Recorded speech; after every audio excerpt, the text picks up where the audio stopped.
Bakit kinaplansya ng buhok, ha? Sinong pinag-aanuhan mo? Si Chris? Akala mo ba magugustuhan ka ni Chris? Ipagtatanggol mo na naman yung hampas lupang yan! Okay ka lang? Ba't ganito ka? Ba't pinanakit ka ng kapwa mo? Di porke ka tulong, titignan mo na siya mababa. Eden, hindi na importante kung anong estado ng buhay natin. Ang mahalaga, gusto kita. Ang dami-daming mayayaman doon na classmates mo! Wala ka na bang nahanap? Eto pa? Ito pang malanding to? Inday! Inday! Ma'am! Saglit po! Andito na! Yes po. Ikaw, saan ka na naman ang gagaling? Saan ka na naman ang gagaling? Eh, nagluluto po ako ng pagkain ko eh. Siguro nakikipag-usap ka dun sa driver dun sa kabilang bahay, no? Hindi po! Nasa kusina lang ako. Kusina. Nandun ako galing kanina, wala ka doon. At sa cellphone ka lang siguro. Tita, pwede ba? Huwag kang sigaw ng sigaw. Lapit lang niya ng Eden, oh. Huwag ka nga, bakit mo ba pinagtatanggol to? Tsaka tita, may pangalan yan, ba't Inday ka pa ng Inday? Eh baka gusto ko Inday eh. Di ba gano'n naman sa probinsya, dapat Inday yung tawag? Saka lang, bakit mo siya pinagtatanggol, Eber? Eh, syempre, ang bait-bait din sa atin, tapos ikaw, sungit-sungit mo. Wala namang ginagawang masama sa yung tao. Eh kasi pag tinatawag, dapat nandyan agad. Ang liit-liit na ng bahay natin, hindi pa makapunta agad.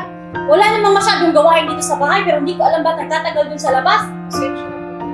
Pag ikaw nalaman kung nakikita Pwede ba tita, huwag kang sigaw ng sigaw? Ingay-ingay mo. ikaw yung naiingay, mag-headset ka kaya. As! Tingin na pa kayo! Wala ka tahimik ka sa bahay na to! Ay, si tita, ingay-ingay. O ako na lang nakikita nyo. Teka! Psst! Ikaw ah. Ang sama-sama ng ugali mo. Napaka-matapobre mo. Tumahimik ka. Eden, Po. buksan mo na yung gate doon at play basketball kami ni Mayor. Sige po. Pap, huwag kang masyadong mainit. Nare-reklamo tayo ng mga kapitbahay. Kala ko sinong lagi nag-aaway dito. Eh paano naman kasi kuya, parang ako na lang nakikita ninyo, eh bakit di ba kayo nagsisigawan minsan? Ito, pag naglalaro ng Mobile Legend, bakit? Maingay din naman ang kwarto niyo na. O, ba't sa kwarto ko naman yun eh? Maingay pa rin, narinig sa labas. Basta ako. Sige na, Inday. Buksan Sige mo po. na. Kayo ma'am, wala na po kayong ipag-uutos. Dad, Inday, Ha? di ba sabi ko sa'yo i-plansya mo to? Kasi may meeting ako. Ba't di pa rin niya nakaplansya? Yan na po yung susunod kong gagawin po. Pulutin mo, kasi hindi ka nakikinig sa akin. Sinabi ko sa'yo mamplansyahin mo. Sige po, mag-plancha. Parang plinansya mo pa ata yung buhok mo kaysa dito eh. Bakit ka naplansya ng buhok, ha? Sinong pinag-aanuhan mo? Si Chris? Akala mo ba magugustuhan ka ni Chris? May gusto ka ba kay Chris? Wala po. Tinatanong lang kita, ba't ka umiyak? Nakita mo to? Yan ang napapagay sa'yo. Diyan ka nararapat! tita, ano bang ginagawa mo? Bakit? Ipagtatanggol mo na naman yung hampas lupang yan? Okay ka lang? Ba't ganito ka? Ba't pinanakit ka ng kapwa mo? Di porke ka tulong, titignan mo na siya mababa. Mag-isip ka, Chris! Tita, pwede ba lumabas ka na? Lalabas ako, pero hindi pa ako tapos sa'yo! Eden, okay ka lang? Pasensya mo na. Okay lang. Hindi ko alam na ginaganto ka niya eh. Hindi ko na umiyak.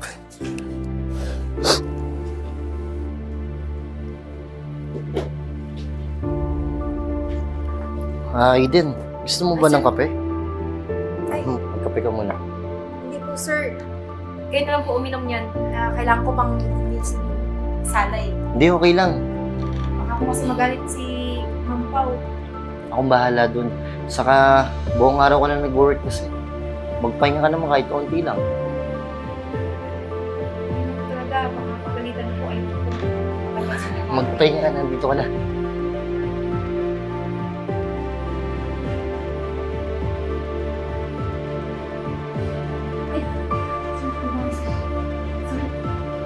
Ay, kailangan ko na po gumising yung Sala, sir.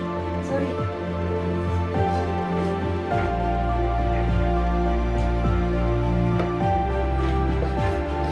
Eden, Sir. kailangan mo ba? Ay, hindi na po. Okay na Sige po. na, tulungan ako. Hindi, ako na po. Sige na, ako na.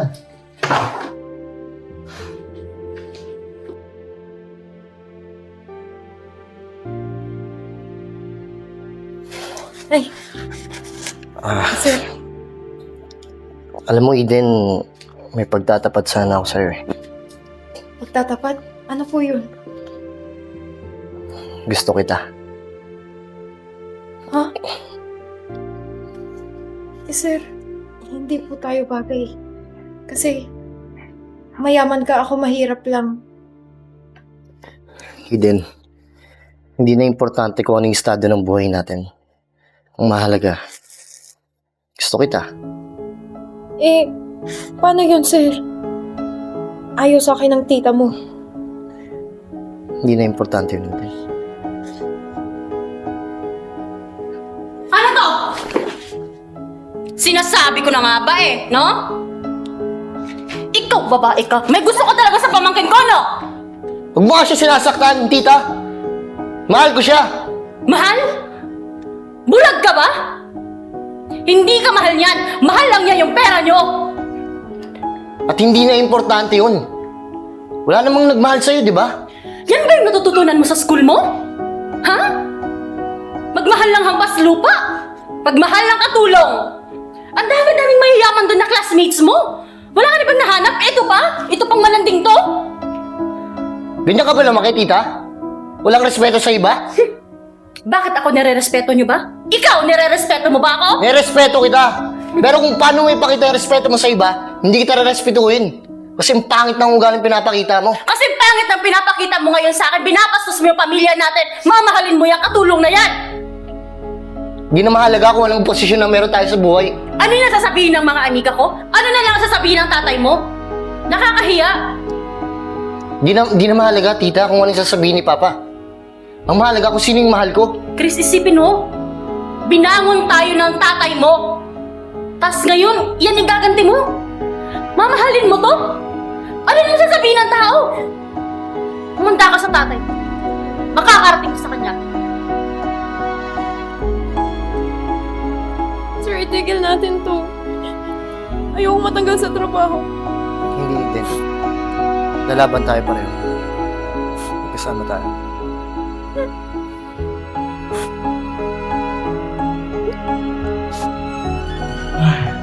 O kuya, buti naman nandito ka na. Musta naman yung basketball mo? Eto yun, panalo kami. Ba't parang malungkot ka? Dapat masaya ka. Paano magiging masaya? Isa lang naman ang shoot namin. Tapos pananalo kami. Nalaman ko si Mayor, binayaran yung kalaban kaya kami nanalo. Eh kaya naman pala dismayado ka. May iba tayo. Oh, Yung anak mo, nilalandi ni Eden. Nakita ko kanina naghalikan doon sa kwarto. oh? Talaga? Mukha ba ako sinungaling? Asan yan? Asan yung batang yan? Chris! Pa, bakit? Uko dyan. Totoo ba yung sinasabi ng tita mo? Nakasambakol yung mukha mo. Nasaan ba si Eden? Eden! Tara dito. Mag-usap tayo. Dito ka. Nabalitaan ko, nag-aalikan daw kayo sa kwarto ah. Totoo ba yung sinasabi ng tita mo? Totoo yun, pa. Mahal mo to si Eden? Mahal mo si Eden? Sagot! Opo, pa. Mahal ko si Eden. Ikaw? Mahal mo tong anak ko? Sagot!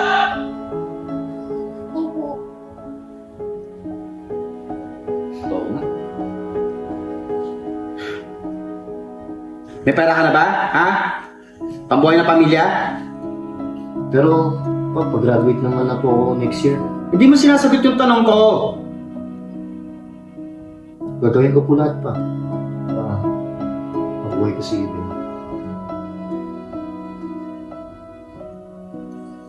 Alam mo anak, proud ako sa'yo. Kuya! Oo. Bakit? Palibasa ikaw, matandang dalaga ka na. Kaya hindi ka marunong magmahal. Natutuwa ako kasi hindi ka tumitingin sa estado ng buhay ng isang tao para magmahal. At para dyan, pumunta kayo, kung saan nyo gusto, magbihis ka, mag-enjoy kayo.